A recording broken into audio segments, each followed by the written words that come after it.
Hello friends, welcome back to पढ़ाई की पोथी। आई होप कि आप सभी स्वस्थ होंगे, मस्त होंगे, बेहतर होंगे और निरंतर अपनी तैयारी के माध्यम से सफलता का मार्ग प्रशस्त कर रहे होंगे। तो चलिए स्टार्ट करते हैं आज के सेशन को, जिसमें हम डिस्कस करने वाले हैं हिंदी व्याकरण के अंतर्गत अति महत्वपूर्ण टॉपिक विलोम शब्द को। ये विलोम शब्द आपके यूपी आरओ एआरओ एग्जाम के साथ साथ हाल ही में आयोजित होने वाली यूपी पुलिस की परीक्षा के लिए बहुत ही ज़्यादा इंपॉर्टेंट है। अन्यथा आप किसी भी एग्जाम की तैयारी कर रहे हैं जहाँ भी हिंदी व्याकरण का पोर्शन पूछा जाता है और विलोम शब्द उसमें इंक्लूड किया गया है, तो आप सभी के लिए इंपॉर्टेंट रहने वाला है। TET, super TET, TSSB, KVS, PRT, इसी के साथ साथ SSC, GD, रेलवे, NTPC सभी लोग इसे आसानी से देख सकते हैं और अपनी प्रैक्टिस को करके इस सेशन को बेहतर बना सकते हैं। तो नेक्स्ट देखेंगे अगला हमारा जो आज का प्रश्न है। 150 क्वेश्चन हम कर चुके हैं, आज लेंगे 151 नंबर का क्वेश्चन, जिसमें दिया गया है कि ऐहिक का विलोम शब्द क्या है।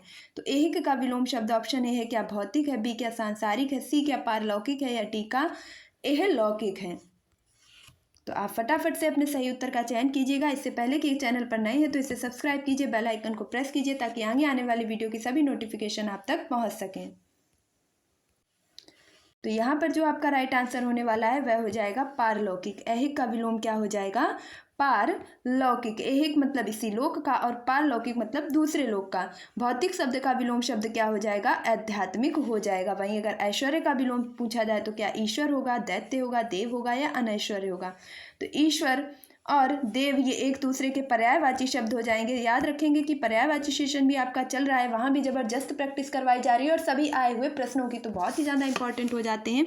वहीं अगर ऐश्वर्य के विलोम की बात की जाए तो हो जाएगा अनैश्वर्य। Option number D is the right answer. हम पढ़ते तो बहुत कुछ हैं, लेकिन यदि प्रैक्टिस ना करें तो हमारा सारा पढ़ा हुआ क्या हो जाता है? बेकार हो जाता है। तो ऐश्वर्य का अनैश्वर्य होगा, दैत्य का देव होगा, ईश्वर का देव होगा। नेक्स्ट देखेंगे ऋजुता का विलोम शब्द क्या है। तो ऋजुता का विलोम शब्द क्या होता है? ऑप्शन ए है टेढ़ापन, बी है वक्रता, सी है बांकापन और डी है तिरछापन। तो यहाँ पर राइट आंसर होगा वक्रता। Option number B is the right answer. या पूछ लिया जाए कि ऋजु का विलोम क्या होता है, सिर्फ अगर ऋजु का विलोम पूछ लिया जाए तो ऋजु का क्या हो जाएगा? वक्र हो जाएगा। ऋजु का क्या होगा? वक्र होगा। तो उसी प्रकार ऋजुता का विलोम क्या होगा? ऋजुता का विलोम हो जाएगा वक्रता। अगला शब्द है रित का विलोम शब्द है। ऑप्शन ए है अनृत है, बी है वक्र है, सी है विकीर्ण है, डी है अनैक्य है। तो याद रखेंगे कि एक का क्या होता है? अनैक्य होता है। यदि हमें कभी भी अर्थ नहीं समझ आ रहा है तो हम दिए गए विकल्पों के जो सही उत्तर हैं उनको निकालना प्रारंभ कर देंगे और धीरे धीरे करके हम अपने सही उत्तर तक पहुंच जाएंगे। तो एक का अनेक्य होता है, वक्र का क्या होता है? अभी हमने देखा था कि ऋजु होता है। तो वहीं पर अगर विकीर्ण की बात की जाए तो विकीर्ण का क्या होता है? संकीर्ण होता है। विकीर्ण का क्या होता है? संकीर्ण होता है। और रित का क्या होता है? अनृत होता है। Option number A is the right answer. एक चीज़ आपसे शेयर करना चाहूँगी कि पहले मुझे ये नहीं पता था जब मैं तैयारी कर रही थी और अभी भी कर रही हूँ इनफैक्ट, तब मुझे ये शब्द बहुत परेशान करता था कि रित माने होता क्या है। तो रित माने सत्य होता है। मैंने इसको खोजा, ढूंढा और इसका अर्थ निकाल कर ही मानी कि इसका अर्थ क्या होता है। मैंने इसको सिर्फ रटना नहीं है, क्या करना है? इनके अर्थ भी निकालना है। तो जिस दिन आप शब्द का अर्थ निकालने लग जाएंगे उस दिन आपके पर्यायवाची और विलोम शब्द इतने बेहतरीन तरीके से तैयार हो जाएंगे कि आप आराम से इन्हें हल कर लेंगे। तो रित का विलोम शब्द क्या होता है? रित का विलोम शब्द अनृत होता है। वहीं अगर बात की जाए कि रित का अर्थ क्या है तो सत्य। देखिए यहाँ पर तो आसानी से इसका अर्थ मिल भी गया है कि इसे जो है इसके अर्थ में सत्य को लिया जाता है। नेक्स्ट देखेंगे कि ऋणात्मक का विलोम क्या होता है। तो सकारात्मक का क्या हो जाएगा? नकारात्मक हो जाएगा। और ऋणात्मक का क्या हो जाएगा? धनात्मक। तो option number C is the right answer. अगला प्रश्न आप सभी के सामने है। देखिए जो सरल शब्द है उनमें हम ज़्यादा समय नहीं लेंगे और फटाफट से अपनी प्रैक्टिस को करते हुए चलेंगे। आप देख रहे होंगे कि प्रश्न ऐसा नहीं है कि कहीं से भी उठा के रख लिए गए हैं, लगातार आपकी ही परीक्षाओं में पूछे गए हैं। तो ऋजु का विलोम क्या हो जाएगा? सीधा होगा, त्रिकोण होगा, सरल होगा या वक्र होगा। तो क्या हो जाएगा? ऋजु का हो जाएगा वक्र। Option number D is the right answer. सरल का क्या हो जाएगा? कठिन हो जाएगा। सीधा का क्या हो जाएगा? उल्टा हो जाएगा। आप देख लीजिए कि ये प्रश्न कितनी बार पूछा जा चुका है और ये सिर्फ इन्हीं परीक्षाओं में नहीं, इसके अन्यत्र भी कई परीक्षाओं में पूछा जा चुका है। अगला प्रश्न है, देखते रहिए, समझते रहिए, क्या पता अगली बार ये प्रश्न आपकी परीक्षा में रखा हुआ मिल जाए कि कथित का विलोम शब्द क्या है। ऑप्शन ए है कथ्य है, बी है अकथ्य है, सी है अकथित है और डी है कथनीय है। तो कथित जो कहा गया, कथनीय कहने योग्य, अकथ्य जिसे कहा ना गया हो, कथ्य जो कहा गया है। तो यहाँ पर इसका विलोम क्या हो जाएगा? तो इसका विलोम हो जाएगा अकथित, कथित जो कहा गया, अकथित जो नहीं कहा गया, तो कथित का हो जाएगा अकथित। अगला प्रश्न है आप सभी के सामने कि कुटिल का विलोम शब्द क्या होगा। तो ऑप्शन ए है जटिल होगा, बी है रूढ़ होगा, सी है ऋजु होगा और डी है वक्र होगा।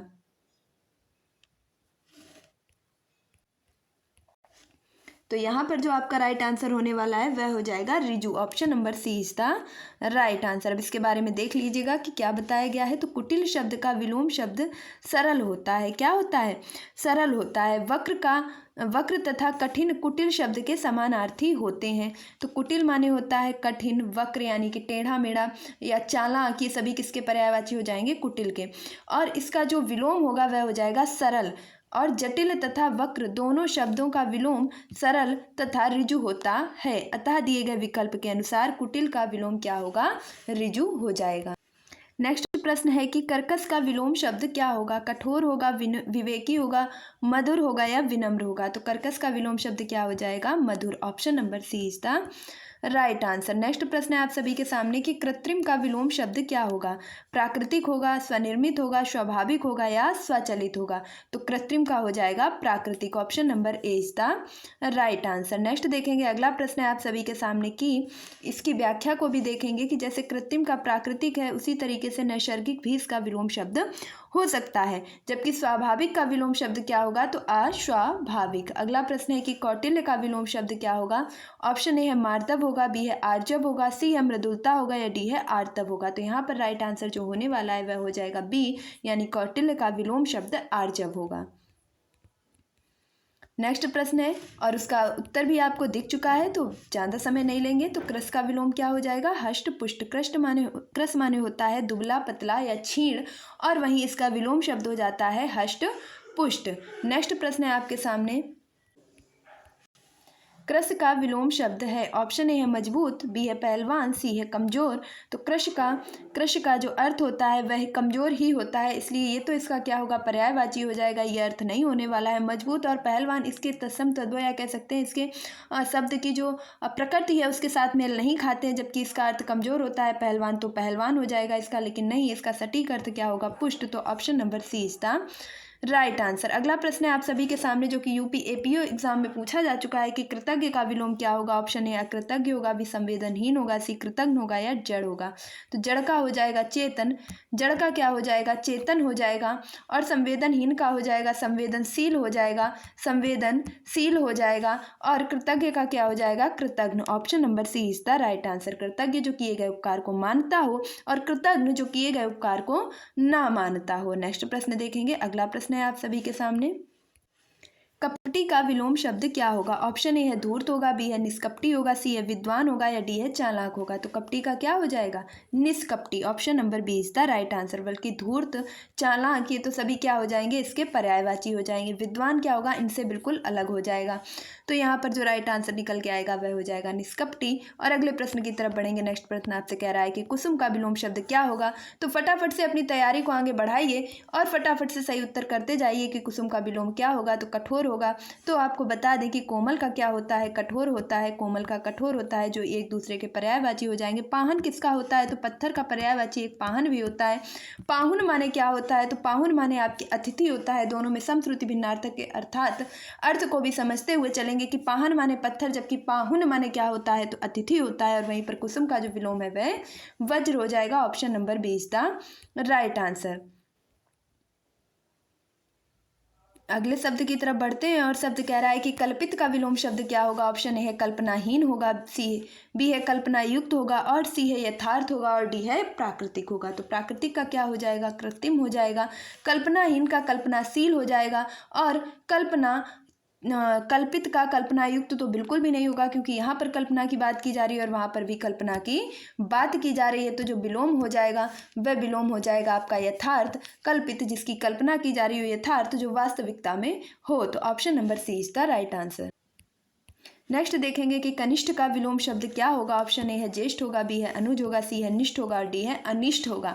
तो निष्ठ का अनिष्ठ होगा। अनुज का अग्रज होगा। अनुज का क्या होगा? अग्रज होगा। अनुज माने छोटा भाई, अग्रज माने बड़ा भाई। वहीं कनिष्ठ का क्या हो जाएगा? ज्येष्ठ हो जाएगा। Option number A is the right answer. अगला प्रश्न है आप सभी के सामने कि कीर्ति का विलोम क्या होगा। ऑप्शन ए है सुकीर्ति होगा, बी है अकीर्ति होगा, सी है उपकीर्ति होगा और डी है अपकीर्ति होगा। तो कीर्ति माने होता है व्याख्या या कह सकते हैं प्रशंसा, हमारी चारों ओर बातें होना क्या होता है, हमारी कीर्ति फैलना, हमारी प्रशंसाएं होना। तो यहाँ पर कीर्ति का हो जाएगा अपकीर्ति। ऑप्शन नंबर डी हो जाएगा आपका बिल्कुल करेक्ट। तो इस प्रकार ये क्वेश्चन भी हमारा कंप्लीट होता है और कई परीक्षाओं में पूछा भी जा चुका है। और अगले प्रश्न की ओर बढ़ते हुए हम देखेंगे कि प्रश्न हमसे पूछा गया है कृपा। कृपा का विलोम शब्द क्या होगा। ऑप्शन ए है कोप होगा, बी है आशीर्वाद होगा, सी है कष्ट होगा या डी है आशीष होगा। तो आशीष आशीर्वाद ये दोनों हो जाएंगे एक दूसरे के पर्यायवाची और यहाँ पर जो राइट आंसर होगा वह हो जाएगा कृपा का जो है पर्यायवाची हो जाएगा कोप। Option number A is the right answer. Next प्रश्न देखेंगे और अगला प्रश्न है आप सभी के सामने। यहाँ पर थोड़ी व्याख्या को देते हुए चलेंगे कि कृपा का विलोम शब्द कोप होगा, जबकि कोप के अन्य अर्थ क्या है। तो अमर्ष माने क्रोध करना भी होता है। अमर्ष माने क्या होता है, क्रोध होता है। क्रोध है, अमर्ष है, कोप है, आसूया है।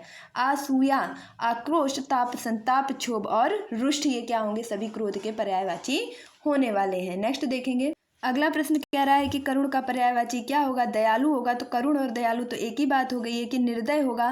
कि सी है दयावान होगा, तो दयावान भी एक ही बात हो गई है कि निष्ठुर होगा। तो निर्दय तो दय या सदय, सदय का क्या हो जाएगा, निर्दय हो जाएगा, जबकि करुण का क्या हो जाएगा तो निष्ठुर। Option number D is the right answer. ये यूपी लोअर सब इंस्पेक्टर में आपका पूछा जा चुका है। और अगला प्रश्न है आपके सामने है कर्मण्य। तो कर्मण्य का क्या हो जाएगा, कर्मण्य। Option number C is the right answer. कुछ ऐसे सरल शब्द होते हैं जिन्हें हम देखते ही कर लेते हैं, तो वहाँ पर हमें समय बिल्कुल भी व्यर्थ नहीं करना है। नेक्स्ट देखेंगे अगला प्रश्न। अगला प्रश्न है कठोर का विलोम शब्द क्या होगा। कड़ा होगा, कोमल होगा, वज्र होगा या गर्म होगा। तो गर्म किसका हो जाएगा, ठंडा का। गर्म किसका हो जाएगा, ठंडा का। और वहीं पर कड़ा किसका हो जाएगा, मुलायम का हो जाएगा। और कठोर का क्या होगा, कोमल। तो option number B is the right answer. Next प्रश्न है कि खंडन का विलोम क्या होगा। तो ऑप्शन ए है निर्माण होगा, बी है समर्थन होगा, सी है मिलन होगा या डी है मंडन होगा। तो निर्माण का तो ध्वंस हो जाएगा, क्या हो जाएगा, ध्वंस हो जाएगा। मिलन का क्या हो जाएगा, तो मिलना यानी कि बिछड़ना, ये आपका हो जाएगा एक दूसरे का पर्यायवाची। मिलन का वियोग भी हो सकता है। समर्थन का क्या हो जाएगा, तो विरोध हो जाएगा। समर्थन का क्या हो जाएगा, विरोध हो जाएगा। जबकि अगर आपका खंडन का पूछा जाए तो खंडन का क्या हो जाएगा, मंडन हो जाएगा। Option number D is the right answer. हमने जो विलोम शब्द उठाए थे वह आ शब्द से उठाए थे। आ से किए, ई से किए, ऊ से किए, ऐ से किए, री से, ऋषि से भी किए। इसी के साथ साथ हम का के बाद किस पे चल रहे हैं, तो खा शब्द पर चल रहे हैं। और यकीन मानिए आज तक परीक्षाओं में जो भी प्रश्न पूछे गए हैं वह सभी आपको यहाँ पर मिलने वाले हैं। तो वीडियो को बहुत ही ध्यान से देखिएगा और यकीन मानिए इससे बाहर एक भी प्रश्न नहीं आएगा। तो गौण का विलोम शब्द निम्न में से कौन सा होगा, क्या गुण होगा, निर्गौण होगा, निगुण होगा या मुख्य होगा। तो गौण का विलोम शब्द हो जाएगा मुख्य। Option number D is the right answer. गौण का मतलब है जो दोनों चीज़ों में क्या हो, उभयनिष्ठ हो। जबकि मुख्य का अर्थ होता है जो सब में से क्या हो, सर्वश्रेष्ठ हो। तो ऑप्शन नंबर आपका डी बिल्कुल करेक्ट हो जाना है। नेक्स्ट प्रश्न की तरफ बढ़ेंगे। अगला प्रश्न कह रहा है कि गम्य का पर्यायवाची शब्द क्या होगा। ऑप्शन ए ठंडा होगा, तो ठंडा का क्या होगा, तो गर्म होगा। जिसके हमें पता है उसको हम रिवाइज करते हुए चलेंगे। वहीं अगर हम गम्य की बात करें तो क्या अगम्य होगा, निर्गम्य होगा या निर्गम होगा। तो थोड़ा सा डिफिकल्ट है, फटाफट से उत्तर कीजिएगा। तो यहाँ पर राइट आंसर होने वाला है गम्य का पर्यायवाची हो जाएगा अगम्य। गम्य जहाँ पहुँचा जा सके, अगम्य जहाँ पहुँचा ना जा चुके। तो ऑप्शन नंबर बी आपका हो जाएगा बिल्कुल राइट आंसर। अगला प्रश्न कह रहा है कि दिए गए विकल्पों में से गति का विरुद्धार्थी शब्द कौन सा है। तो गति, ऑप्शन ए है प्रगति है, बी है दुर्गति है, सी है मंद है और डी है आयतन है। तो यहाँ पर जो राइट आंसर हो जाएगा वह हो जाएगा आपका गति का मंद। Option number C is the right answer. गति माने किसी चीज़ का गति करना, चलना, आगे बढ़ना। और मंद माने हो जाएगा धीमी गति। तो गति का हो जाएगा विराम, स्थिर, अवरोध या अगति। ये सभी किसके हो जाएंगे, गति के पर्यायवाची हो जाएंगे। परंतु दिए गए विकल्पों में से गति का सबसे उपयुक्त विरुद्धार्थी क्या था, तो मंद था, इसलिए हमने उसको चुन लिया। और अगला प्रश्न है आपके सामने गाढ़ा। गाढ़ा का विलोम शब्द क्या होगा, तो फटाफट से चुन लीजिएगा अपना उत्तर। क्या पतला होगा, क्या सुख होगा, क्या गड्ढा होगा, क्या ठीठ होगा। तो सुख का हो जाएगा दुख। हमें कुछ नहीं पता, लेकिन हमें जितना पता है उतना तो हम कर ही सकते हैं कि जितने जितने हमें पर्यायवाची पता है उनको हम निकालते हुए चले जाएंगे। तो यहाँ पर हमें मिल जाएगा कि गाढ़ा का क्या हो जाएगा, तो पतला। Option number A is the right answer. तो ढीठ का अगर कहा जाए तो ढीठ व्यक्ति ऐसा होता है जो किसी की बात को नहीं सुनता है, ढीठता करता है। कहते हैं ना कि ये व्यक्ति कैसा है, बहुत ही ज़्यादा ढीठ है। और ढीठ का हो जाएगा विनीत, यानी कि सौम्य, जो दूसरों की बात को सुने और समझे। धृष्ट माने होता है आपका दुष्ट, और उसका जो है घृष्ट माने दुष्ट होता है, और निर्लज्ज माने भी क्या होता है, जिसे लज्जा ना हो। ढीठ माने भी क्या होता है, जो किसी की ना सुने, ढीठता दिखाए। तो ये सभी किसके पर्यायवाची हैं, ये दोनों तीनों एक दूसरे के पर्यायवाची हैं, और वहीं इनका विलोम हो जाता है विनीत। उग्र का यदि पूछा जाए तो उग्र का भी विलोम क्या रहेगा, विनीत ही रहने वाला है। नेक्स्ट देखेंगे, अगला प्रश्न है आपके सामने, गुप्त का विलोम क्या होगा, और ये गुप्त इसका उत्तर भी नहीं रहा है, और यहाँ पर हो चुका है प्रकट। तो option number C is the right answer. गुप्त का विलोम क्या होगा, प्रकट हो जाएगा। नेक्स्ट देखेंगे, और यहीं पर आपके सामने एक शब्द और मिल रहा है, यहाँ पर मिल रहा है मुक्त। तो अगर हम कहते हैं कि ग्रस्त, तो ग्रस्त का हो जाता है मुक्त। किसी चीज़ से हम ग्रस्त हैं और किसी चीज़ से हम मुक्त हैं, तो ग्रस्त का मुक्त, गुप्त का प्रकट। नेक्स्ट है, गुण का विलोम क्या होगा। ऑप्शन ए है दोष होगा, बी है गुड होगा, और सी है गुणा होगा, और डी है गृहस्थ होगा। तो गृहस्थ का हो जाएगा सांसारिक, गृहस्थ का क्या हो जाएगा, सांसारिक हो जाएगा। दोष का सदोष हो जाएगा, या आपके 1 सेकेंड, दोष का क्या होगा, गुण ही रहेगा। तो गुण और दोष ये क्या हो जाएंगे, एक दूसरे के विलोम शब्द रहने वाले हैं। तो इसके और भी पर्यायवाची शब्दों को देखते हुए चलेंगे, तो कह रहा है कि गुण का जो विलोम शब्द है वह दोष होता है, और गुड़ ये क्या है, एक खाद्य सामग्री है, जबकि गुणा क्या है, गुणा का शब्द है विलोम भाग। ये याद रखेंगे, मोस्ट इंपॉर्टेंट होगा। तो गुणा का विलोम शब्द क्या हो जाएगा, भाग हो जाएगा, और गृहस्थ का क्या हो जाएगा, सन्यासी हो जाएगा। गौरव का विलोम शब्द क्या होगा, निम्न में से क्या, लाघव होगा, लघुत्व होगा, लघुता होगा, या लघुतम होगा। तो लघुतम का होगा उच्चतम, उच्चतम, लघुतम, उच्चतम, लघुत्व, गुरुत्व, लघुत्व, गुरुत्व। देखिए बहुत इंपॉर्टेंट है, लघुता, गुरुता, लघुता, गुरुता, लघुत्व, गुरुत्व, लघुत्तम, उच्चतम। तो गौरव का क्या होगा, लाघव। Option number A is the right answer. अगले प्रश्न की तरफ बढ़ेंगे, गौरव का विपरीतार्थक शब्द निम्न में से कौन सा होगा। तो क्या वैभव होगा, लाघव होगा, पारव होगा, या निर्मोक होगा। तो क्या हो जाएगा, लाघव। Option number B is the right answer. अगला प्रश्न है आपके सामने कि गमन का विलोम शब्द क्या होगा। क्या निर्गम होगा, गमनागमन होगा, या आगमन होगा, या प्रत्यागमन होगा।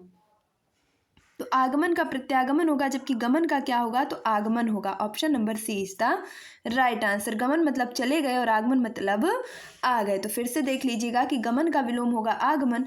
गमन शब्द के स्थान पर यदि प्रस्थान शब्द आए तब भी इसका विलोम क्या होगा, आगमन ही होगा। जबकि प्रत्यागमन शब्द का अर्थ क्या होगा, गृहगमन, गमागमन इत्यादि, या आना जाना, ये किसके हो जाएंगे, आपके प्रत्यागमन के विलोम शब्द हो जाएंगे। अगला शब्द है कि गमन शब्द को विपरीतार्थक बनाने के लिए इनमें से किस उपसर्ग का प्रयोग किया जाएगा। Very very very important and best question ये आपका रहने वाला है। तो गमन को क्या करेंगे, कौन सा उपसर्ग जोड़ेंगे। तो उपसर्ग वे शब्द होते हैं जो किसी शब्द के पूर्व यानी कि प्रारंभ में जुड़ करके उसके अर्थ को बदल देते हैं। तो गमन में जोड़ेंगे आ उपसर्ग, और हो जाएगा आगमन। Option number B is the right answer. अगला प्रश्न है आप सभी के सामने कि गगनचुंबी सर्वथा शुद्ध विलोम शब्द क्या है। तो गगनचुंबी का क्या हो जाएगा, भूतल हो जाएगा, कि धराशायी हो जाएगा, कि भूमिशात हो जाएगा। तो हो जाएगा तल स्पर्शी। Option number D is the right answer. गगन को चूमने वाला गगनचुंबी, और तल स्पर्शी यानी कि धरातल को चूमने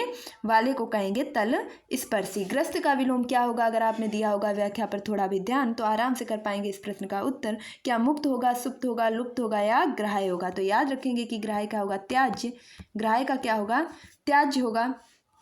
सुस्त का क्या होगा, तो चुस्त होगा। सुस्त का क्या होगा, चुस्त होगा। और लुप्त का क्या होगा, प्रकट होगा। लुप्त का क्या होगा, प्रकट होगा। तो इस प्रकार हमारा निकल आता है सही उत्तर, और उत्तर हो जाएगा मुक्त। तो ग्रस्त का हो जाएगा मुक्त। Option number A is the right answer.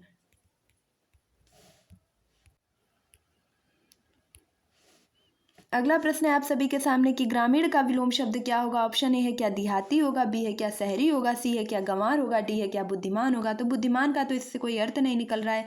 गंवार और ग्रामीण और देहाती ये तीनों एक ही क्या हो जाएंगे, पर्यायवाची हो जाएंगे। तो एक लाइन से लगा देंगे, जबकि ग्रामीण का जो विलोम होगा वह हो जाएगा शहरी। Option number B is the right answer. यहीं अगर पूछ लिया जाता किसका, तो शहर का यदि पूछा जाता तो क्या हो जाता, तो गाँव हो जाता। शहर का पर्यायवाची क्या हो जाता, गाँव हो जाता। और अगर हम पूछ लेते उसका बुद्धिमान का, तो बुद्धिमान का हो जाता आपका मूर्ख। बुद्धिमान का क्या हो जाता, मूर्ख हो जाता। जबकि देहाती का क्या हो जाएगा, तो ग्रामीण। ये सभी क्या है, समानार्थी हैं। अगले प्रश्न की तरफ बढ़ेंगे। ग्राह्य का विलोम क्या है, तो फटाफट से बिना समय व्यर्थ के उत्तर करेंगे। त्याज्य है, त्याग है, ग्रहित है, या ग्रहण है। तो ग्रहण करना, ग्राह्य करना, ग्रहित करना, तीनों को एक लाइन से लगाएंगे, हो जाएंगे एक दूसरे के पर्यायवाची। और त्यागना का क्या हो जाएगा, तो त्याग का हो जाएगा ग्रहण। तो जब हमने नहीं किया ग्रहण तो हम क्यों करें त्याग, हमने तो किया है ग्राह्य तो हम करेंगे त्याज्य। Option number B is the right answer. उसकी वर्तनी, उसका शुद्ध अशुद्ध और इसी के साथ साथ उसका उपसर्ग प्रत्यय, सभी चीज़ें एक करेक्टली बेस से चलनी चाहिए। जिस तरीके का शब्द पूछा जाए उसी तरीके का बिल्कुल सटीक उत्तर हमें ढूंढना है। विलोम तो इसके हो सकते हैं, क्या ग्रहण का विलोम त्याग नहीं हो सकता है, तो बिल्कुल हो सकता है, लेकिन तब हो सकता है जब हमें त्याज्य ना दिया गया हो। तो पहले में बिल्कुल सटीक उत्तर पर जाना है, तो ग्राह्य का क्या हो जाएगा, त्याज्य हो जाएगा। Option number B is the right answer. अगले प्रश्न की तरफ बढ़ेंगे। अगला प्रश्न कह रहा है कि गुरु का विलोम शब्द क्या होगा। अगर आपने थोड़ा सा व्याख्या पर ध्यान दिया होगा तो जब मैं बता रही थी लघुतर, उच्चतर, उसी समय मैंने इस प्रश्न को स्पष्ट किया था। तो क्या लघु होगा, महान होगा, दिगंबर होगा, ईश्वर होगा। तो इसका क्या हो जाएगा, तो दिगंबर और ईश्वर ये तो एक दूसरे के पर्यायवाची हैं। महान का क्या होता है, तो महान का हो जाएगा लघु। और वहीं पर लास्ट अगर मैं बात करूं कि गुरु का क्या होगा, तो गुरु का हो जाएगा लघु। Option number A is the right answer. Next प्रश्न है आप सभी के सामने, महान का तुच्छ हो जाएगा। महान का देखिए स्पष्ट क्या रहेगा, तुच्छ रहेगा। ग्रहण का विलोम शब्द क्या होगा, क्या समर्पण होगा, अर्पण होगा, संग्रहण होगा या परिग्रहण होगा। तो संग्रहण माने इकट्ठा करना होता है, जो कि ग्रहण माने भी किसी चीज़ को हम इकट्ठा ही करते हैं। ये जो है एक दूसरे के पर्यायवाची हो जाएंगे। वहीं अगर बात की जाए किसकी, अर्पण करने की, तो अर्पण मतलब होता है किसी को कुछ देना, और समर्पण माने भी होता है देना। तो यहाँ पर जो उपयुक्त विलोम होगा वह हो जाएगा ग्रहण का समर्पण। ऑप्शन नंबर 1 सेकेंड, ग्रहण का हो जाएगा अर्पण। Option number B is the right answer. अगला प्रश्न है आपके सामने कि गणतंत्र का विलोम शब्द निम्न में से क्या होगा। क्या प्रतंत्र होगा, स्वतंत्र होगा, जनतंत्र होगा या राजतंत्र होगा। तो यहाँ पर जो राइट आंसर होने वाला है वह हो जाएगा राजतंत्र। Option number D is the right answer. अब थोड़ा सा अर्थ भी समझते चलिए कि गणतंत्र माने होता क्या है। तो याद रखेंगे गणतंत्र माने होता है जनता का शासन, जनता का शासन, या जिसे हम एक शब्द में और कह सकते हैं कि किसी भी राज्य का, देश का, क्षेत्र का जो शासन है वह वंशानुगत ना होना। कैसा ना होना, वंशानुगत शासन ना होना, यानी कि वहाँ पर जो शासन है वह वंशानुगत नहीं है। ऐसा नहीं है कि बाप के बाद बेटा ही राजा बनेगा और उस बेटा के बाद उसका बेटा राजा बनेगा। ऐसा शासन ना होना ही क्या है, गणतंत्र। गण माने लोग और तंत्र माने समूह। तो लोगों का ऐसा समूह जहाँ पर उनके नेता को चुना जाए, ना कि कोई वंशावली के आधार पर बने, उसे गणतंत्र कहते हैं। राजतंत्र मतलब राजा का तंत्र, जहाँ पर राजा के बाद उसका अगला राजा उसका पुत्र ही बनेगा। तो ऐसे शासन को कहते हैं राजतंत्र। स्वतंत्र उसे कहते हैं जहाँ पे ना तो गणतंत्र है और ना ही राजतंत्र है, उसे स्वतंत्र कहेंगे। जनतंत्र उसे कहेंगे जहाँ लोगों का तंत्र है, जहाँ सिर्फ लोगों का तंत्र है लेकिन कोई एक क्या है, उसका मुखिया नहीं है। नेक्स्ट अगर हम बात करें परतंत्र, तो दूसरे के अभाव में या दूसरे के बीच में रहना, उसे कहेंगे परतंत्र। अगले प्रश्न की तरफ बढ़ेंगे। अगला प्रश्न है कि घृणा का विलोम शब्द निम्न में से क्या होगा। तो घृणा का क्या हो जाएगा, ऑप्शन ए है प्रेम हो जाएगा, प्रेम हो जाएगा, बी है नफरत हो जाएगा, सी है प्रताड़ना हो जाएगा, डी है हिंसा हो जाएगा। तो घृणा का हो जाएगा प्रेम। Option number A is the right answer. प्रताड़ना, नफरत, हिंसा, ये तो सभी शब्द नकारात्मक अर्थ ही दे रहे हैं, जबकि घृणा का अर्थ क्या हो जाएगा, विलोम, तो प्रेम हो जाएगा। अगले प्रश्न की तरफ बढ़ेंगे। घात का विलोम शब्द क्या होगा। देखिए बहुत स्पीड से करवाती हूँ ताकि बहुत ही कम समय में आप ज़्यादा से ज़्यादा प्रश्नों की प्रैक्टिस कर पाएँ। देखिए यहाँ मेरा अर्थ किसी को सिखाना नहीं है, यहाँ आपके सीखे हुए को एक धार देना है और मजबूती देना है, विकल्पों के साथ खेलना है कि किस प्रकार हम अपने सही उत्तर का चयन करें और हमारा प्रश्न गलत ना हो। तो घात का विलोम क्या होगा, ऑप्शन ए है क्या प्रतिघात होगा, बी है क्या उपकार होगा, सी है क्या कल्पना होगा और डी है क्या संवाद होगा। तो कल्पना का तो यथार्थ होता है, यथार्थ होता है। तो घात का हो जाएगा प्रतिघात। Option number A is the right answer. सभी को पता है विकल्प, सभी पढ़ लेते हैं, यहाँ तक कि आप सभी बहुत सारे विलोम शब्द को रट भी रखे होंगे, लेकिन यकीन मानिए जब तक आप प्रैक्टिस नहीं करेंगे आप कभी भी सही उत्तर का चयन नहीं कर पाएंगे, क्योंकि हमसे परीक्षाओं में कभी रटा हुआ नहीं पूछा जाता है। वहाँ पर टेस्ट किया जाता है हमारा माइंड कि इसका ये उत्तर तो है लेकिन और भी क्या हो सकता है। तो इस प्रकार से हमें जो है ऑप्शन से खेलना आना चाहिए। तो चिरंतर का शब्द विलोम कौन सा होगा। ऑप्शन ए है क्या शाश्वत होगा, बी है क्या सनातन होगा, सी है क्या अविच्छिन्न होगा और डी है क्या नश्वर होगा।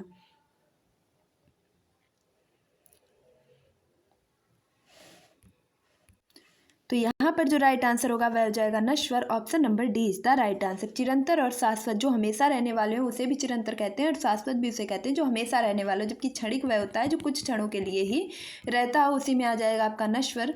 तो ये आपका क्या हो जाएगा, विलोम शब्द हो जाएगा। और ये देखिए कितनी परीक्षाओं में पूछा भी जा चुका है, ये आपके लिए इंपॉर्टेंट है। तो देखते हुए चलेंगे कि चिरंतर और शाश्वत का विलोम शब्द क्या होगा, नश्वर होगा। सनातन का क्या होगा, अधुनातन होगा।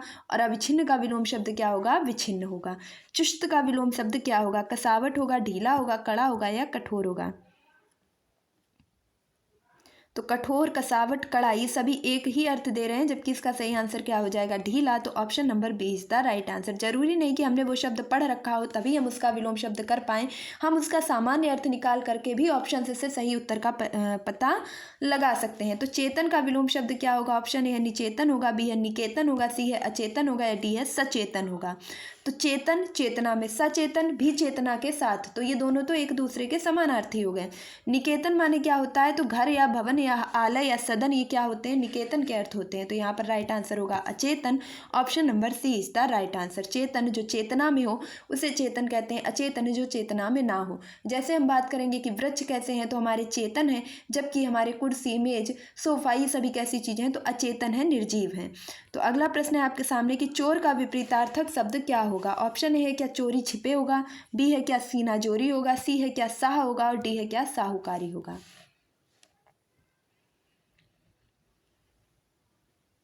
तो यहाँ पर राइट आंसर हो जाएगा साहूकारी। Option number D is the right answer. Next प्रश्न की तरफ बढ़ेंगे। अगला प्रश्न है कि अब देखिए चोर के जो विपरीतार्थक हैं वो साहूकार के साथ साथ और क्या है, इसका साह भी हो सकता है। क्या हो सकता है, साह भी हो सकता है। नेक्स्ट प्रश्न देखेंगे। अगला प्रश्न है चोर का विलोम शब्द निम्न में से कौन सा होगा, साधु होगा, अचोर होगा, साधु होगा, आचोर होगा। तो अभी हमने देखा था कि चोर का विलोम शब्द साहूकार होगा, साहू होगा। तो अब यहाँ पर तो वो हमें मिले ही नहीं, तो फिर कौन सा होगा, तो साधु हो जाएगा। Option number A is the right answer. चोर जिसे चोरी चकारी से मतलब हो, चोरी करता हो। साधु ऐसा व्यक्ति जिसे किसी भी पराई वस्तु में स्नेह ना हो, चोरी ना हो, ऐसी कोई भावना ना हो, तो उसे साधु कहेंगे। और यहाँ पर जो साधु सही होगा वह आपका सी वाला हो जाएगा। वर्तनी की गलती के तहत हमने ए किया था, तो यहाँ पर राइट आंसर सी होगा। अच्छे से देख लेंगे। साधु होता है, क्या होता है, साधु होता है, ना कि साधु होता है। तो साधु होता है। Option number C is the right answer. चोर का विलोम शब्द साधु होता है। ताप का शीत, तिमिर का प्रकाश, विशिष्ट का साधारण, बाह्य का अभ्यंतर, प्रलय का सृष्टि तथा नूतन का पुरातन होता है। ये आपके जो है पर्यायवाची बता दिए गए हैं। अगला प्रश्न अगर हम आपसे बात करें कि छिछला का विलोम शब्द क्या होगा, तो क्या उजाड़ना होगा, गहरा होगा, तृप्ति होगा या पीठ होगा। तो तृप्ति का लालसा हो जाएगा। क्या हो जाएगा, लालसा, किसी चीज़ की लालसा बने रहना, इच्छा बने रहना और तृप्त हो जाना। तो ये दोनों एक दूसरे के पर्यायवाची हो जाएंगे। और वहीं पर अगर हम बात करें किसकी, तो छिछला का हो जाएगा गहरा। Option number B is the right answer. अगला प्रश्न है छली का विलोम शब्द क्या होगा, और ये रहेगा आज का लास्ट प्रश्न। तो छली का विलोम शब्द क्या होगा, बली होगा, निश्चल होगा, धूर्त होगा या चालाक होगा। तो धूर्त, छली और चालाक, ये तो तीनों क्या हो जाएंगे, आपस में पर्यायवाची हो जाएंगे। और यहाँ पर जो राइट आंसर बने हो जाएगा निश्चल। छली का विलोम शब्द हो जाएगा निश्चल। Option number B is the right answer. तो आई होप आपको आज का वीडियो जरूर पसंद आया होगा, अपनी परीक्षा की दृष्टि से हेल्पफुल लगा होगा। तो अगर आपको ये वीडियो थोड़ा सा भी अच्छा लगा है तो मेक श्योर इसे प्लीज़ एक लाइक ज़रूर कीजिएगा। आपका एक लाइक मेरा काफ़ी हौसला बढ़ाता है, नेक्स्ट वीडियो लाने के लिए इंस्पायर करता है। और अगर आप चैनल पर नए हैं तो इसे फटाफट से सब्सक्राइब कीजिए, बेल आइकन को प्रेस कीजिए ताकि आगे आने वाली वीडियो की सभी नोटिफिकेशन आप तक पहुंच सकें। आज आपने कितने प्रश्न सही कर पाए, अपना स्कोर कमेंट बॉक्स में ज़रूर बताइएगा। और इसी के साथ साथ जो हमारी पर्यायवाची सेशन भी चल रहा है उसको भी ज़रूर आप क्या कीजिएगा, ज़रूर अच्छे से देखिएगा, क्योंकि वहाँ से बहुत सारे पर्यायवाची शब्द आपके परीक्षा में आने वाले हैं। और ये सभी शब्द आपके मैं क्या करवा रही हूँ, प्रीवियस ईयर क्वेश्चन पेपर ही सॉल्व करवा रही हूँ। तो यहाँ पर आपकी तैयारी के साथ साथ आपको एक बेहतर प्रैक्टिस के माध्यम से परीक्षा में गलत होने के सारे आसार खत्म कर दिए जाते हैं। तो अगर आपको ये वीडियो अच्छा लगा है तो फटाफट से लाइक, शेयर, सब्सक्राइब कीजिए। मिलती हूँ नेक्स्ट वीडियो में, तब तक के लिए खुश रहिए, मस्त रहिए, पढ़ाई में निरंतरता बनाए रखिए, अपने माता पिता गुरुजनों का सम्मान कीजिए, पढ़ाई की पोथी को सपोर्ट कीजिए। Thank you for watching this video. Please like, share and subscribe.